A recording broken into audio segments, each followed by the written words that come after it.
কথা বলেন না কেন? সুতরাং সম্মানজনক সময় নিয়ে তারা ঠিক ব্যবস্থা করবে। যারা খুব তাড়াতাড়ি করছেন, 10 মাস 10 দিন সময় দেবেন না, এমনিতেই বেবি উনি কি ফ্লাক্সি লোড করে নিয়ে আসবে বাড়ি থেকে।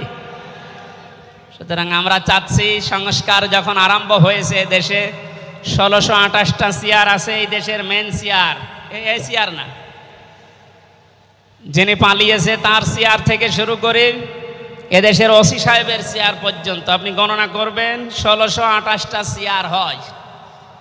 আমরা চাই খুব তাড়াতাড়ি যারা দায়িত্বে আছেন এই 1628টা চেয়ার যেন খুব তাড়াতাড়ি পরিবর্তন করা হয়,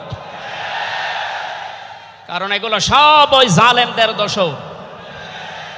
এগুলো পাল্টিয়ে বৈষম্যের শিকার হয়ে 15.5 বছর যারা ওএসডি হয়েছিলেন, যারা নিজেদের চেয়ার পর্যন্ত পৌঁছাতে পারে নাই, আমরা চাই তাদেরকে এই সমস্ত জায়গাগুলোতে দেওয়া হোক।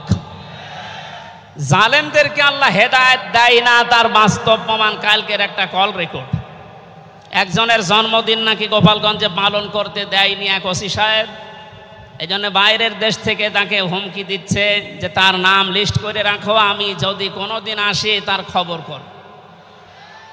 আমি কথাটা শোনার পরে মিলালাম, আল্লাহু লা ইয়াহদিল কওমাজ জালিমিন।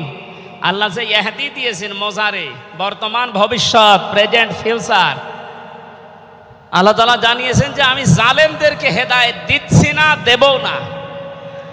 কালকের কল রেকর্ড শোনার পরে আমার মনে হচ্ছে ওনার কপালে হেদায়েত নেই এবং আল্লাহ দেবেও না। নয়তো এত কিছু হওয়ার পরেও এই লোকটা হুমকি দিতে পারে আপনার বিশ্বাস হয়?